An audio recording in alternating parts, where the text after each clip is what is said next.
Isang mabigat na balita ang sumambulat sa mundo ng showbiz. Formal ng kinasuhan ng 5 counts ng cyber libel ang veteranong showbiz columnist at host na si Christy Fermin. Ang kasong ito ay isinampa mismo ni na megastar Sharon Cuneta at Senator Kiko Pangilinan na nagreklamo ukol sa paninirang puri umano laban sa kanila at sa kanilang pamilya, partikular na sa kanilang mga anak. Ayon sa ulat, pirmado na ang resolusyon ni Senior Assistant City Prosecutor Rafael Esguera mula sa Makati City Prosecutor's Office.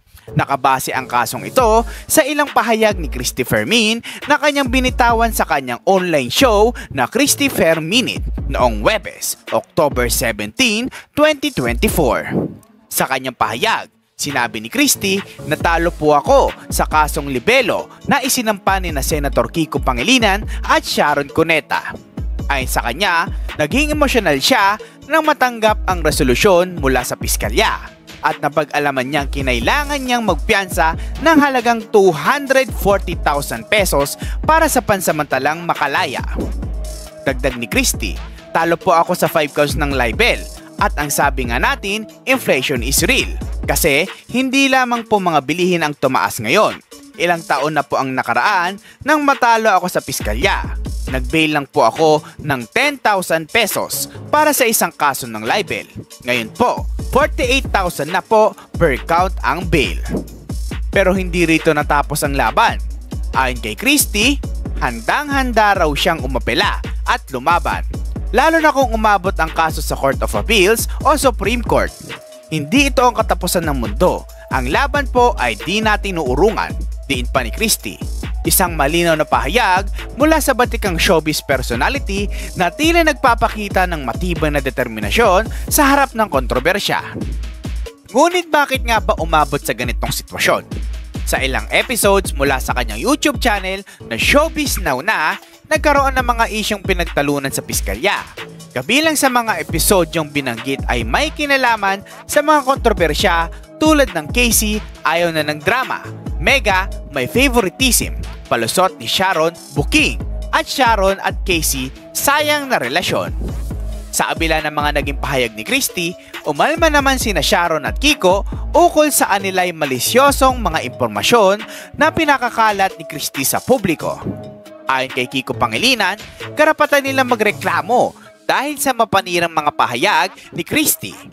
Syempre, alam na natin ang sistema sa social media ngayon. Paramihan ng views, paramihan ng subscribers, paramihan ng shares, kung ano-ano na lang. Paninira at kasinungalingan ang ikinakalat para lang sumikat, para lang dumami ang kanilang views at subscribers. So, hindi tama ito. Mariing pahayag ni Kiko. Hindi rin napigilan ni Sharon Cuneta na maglabas ng kanyang saloobin. Ayon sa kanya, tila hinuhusgahan ng kanilang pamilya ng hindi patas. Parang ang sama-sama namin, parang ang sama kong ina, ang sama kong tao, sambit ni Sharon sa isang emosyonal na tono. Malinaw na hindi lamang ito isang simpleng issue ng showbiz. Ang kasong ito ay nagbukas ng diskusyon ukol sa responsibilidad ng mga content creators, showbiz columnists at social media personalities sa kanyang mga pahayag online. Sa panahon ng mabilis na pagpapakalat ng impormasyon sa social media, nagiging malaking usapin ang ethics at katotohanan. Sa ngayon, patuloy na inaabangan ng publiko kung ano ang magiging desisyon sa apela ni Christy Fermin. Handa siyang lumaban, ngunit naninindigan din sina Sharon at Kiko sa kanilang karapatan na protektahan ang kanilang pamilya laban sa anumang uri ng paninirang puri. Ano sa tingin nyo, mga Kita-Kits? Nagkaroon ba ng pagkakamali si Christy Fermin o isa lamang ba itong pagsubok sa malayang pagpapahayag ng opinyon sa social media? I-share ang inyong mga komento at opinyon sa baba.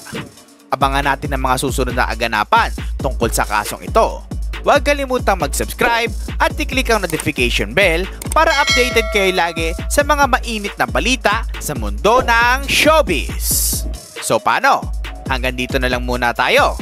Kita-kits sa next episode dito sa Kita-Kits Showbiz.